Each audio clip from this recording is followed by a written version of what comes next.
Hello guys, welcome to chhattisgarhcurrentaffairs.com YouTube channel. We are going to start our Chhattisgarh Daily Current Affairs videos series. इसमें हम cover करते हुए चलेंगे जितने भी न्यूज़पेपर होते हैं जैसे कि दैनिक भास्कर, नव भारत, हरिभूमि, पत्रिका। कुछ चीज़ों के लिए मैंने द हिंदू भी रेफर किया है और कुछ गवर्नमेंट साइट्स होती है जैसे कि पीआईबी में जो हम अपडेट्स देखते हैं। तो हम इस वीडियो में सारे ही इन सारे पेपर्स को कवर करते हुए चलेंगे ताकि आप अगर डेली न्यूज़पेपर नहीं पढ़ पा रहे हैं तो आपका इस वीडियो के थ्रू आपके सारे जितने भी हैं सारी चीज़ें रिवाइज हो जाए। पहला क्वेश्चन है, who was invited as a special guest for the 79th Independence Day celebration from Chhattisgarh? Answer है खिलेश्वरी देवांगन जी। ये गबदी गांव जिला बालोद की रहने वाली है। इनको इनवाइट किस लिए किया था? क्योंकि ये लखपति दीदी है हमारी, जो हमारा बिहान योजना चलता है, नेशनल रूरल लाइवलीहुड मिशन, उसके तहत इन्होंने जो है जय संतोषी स्व सहायता समूह से जुड़कर इन्होंने मुर्गी पालन और किराना दुकान खोला था, जिससे इनकी 1 लाख से ज्यादा की वार्षिक इनकम होने लगी है। इसी कारण इनको लखपति दीदी नाम दिया गया और इनको स्वतंत्रता दिवस समारोह के लिए आमंत्रित किया गया था। वहां पे हमारे जो यूनियन एग्रीकल्चर मिनिस्टर हैं शिवराज सिंह चौहान जी, उन्होंने देश भर से जितनी भी लखपति दीदियां गई थी वहां उनसे मुलाकात की थी। ठीक है, ये हमने डिस्कस कर लिया। खिलेश्वरी देवांगन नोन एज लखपति दीदी। ठीक है, किस योजना के तहत लखपति दीदी बोला जाता है? यह है दीनदयाल अंत्योदय योजना, राष्ट्रीय ग्रामीण आजीविका मिशन।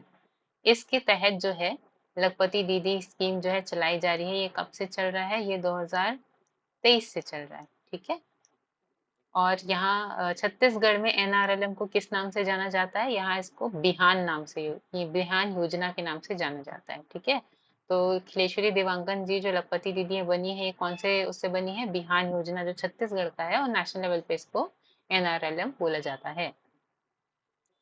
लखपति दीदी कब अनाउंस हुआ था? जैसे मैंने बताया, यूनियन बजट 2023-24। ठीक है,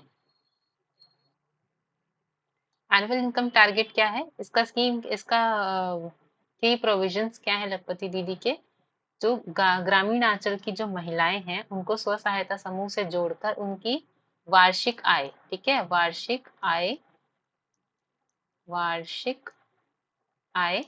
1 लाख, मिनिमम 1 लाख उनको करना है, और एवरेज मंथ में अगर देखें तो वो 10,000 पर महीना है। ठीक है, और इसमें याद रखिएगा कि 1 लाख पर एनम है। ठीक है, पर मंथ नहीं, पर एनम है। पर मंथ कितना है? 10,000 रुपए औसतन, 10,000 रुपए महीने का। ठीक है, which district saw IFR title drop? हमने डिस्कस किया था उस वीडियो में कि जो वन अधिकार अधिनियम है 2006, उसके तहत जो दो टाइटल्स मिलते हैं, एक आईएफआर और एक सीएफआरआर। ठीक है, आईएफआर क्या है? इंडिविजुअल फॉरेस्ट राइट्स, और सीएफआरआर ये क्या है? Community forest reserve rights. ठीक है, इंडिविजुअल फॉरेस्ट राइट्स से उसमें क्या होता है? जो इंडिविजुअल होते हैं जिनकी 3 जनरेशन एक पर्टिकुलर लैंड पे रह रही है, तो उनको उस जमीन का पट्टा दिया जाता है। ठीक है, तो ये वो है। और सीएफआरआर क्या है? कम्युनिटी रिजर्व राइट है, जिसमें पूरी कम्युनिटी को, पूरे समुदाय को जो रिजर्व राइट्स दिए जाते हैं वहाँ पे संरक्षण के लिए, वहाँ पे गाय चराने के, कुछ चराने के लिए, या माइनर फॉरेस्ट प्रोड्यूस कलेक्ट करने के लिए, कोई लाइवलीहुड परफॉर्म करने के लिए, या अपनी संस्कृति को बचाए रखने के लिए, ये जो रिजर्व राइट्स होते हैं अगर सामुदायिक तौर पर मिलते हैं तो वो सीएफआरआर होते हैं, और इंडिविजुअल तौर पर मिलते हैं तो फिर वो आईएफआर होते हैं। ठीक है, ये हमने न्यूज में देखा था। तो ये 3 जिलों में कम हुए थे।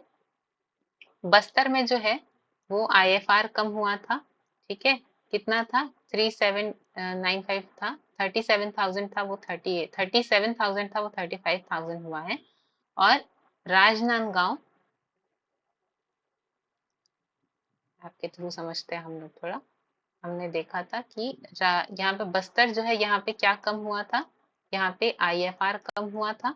ठीक है, और बीजापुर और राजनांदगांव दोनों जगहों में क्या कम हुआ था? सीएफआरआर कम हुआ था। ठीक है,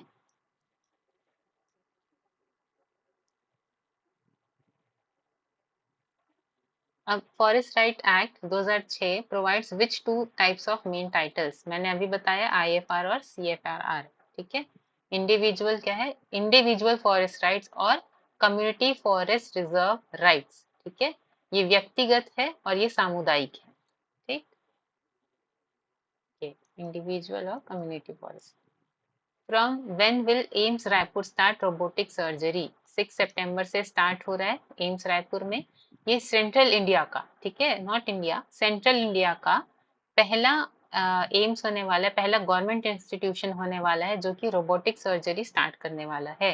रायपुर में ऑलरेडी 5 जो है प्राइवेट इंस्टीट्यूशंस में ये चल रहा है रोबोटिक सर्जरी, ठीक है। अभी गवर्नमेंट का जो कोई इंस्टीट्यूशन है वो पहला है सेंट्रल इंडिया में, वो कौन सा है, एम्स रायपुर है, 6 सितंबर से ये स्टार्ट हो रहा है, ठीक है।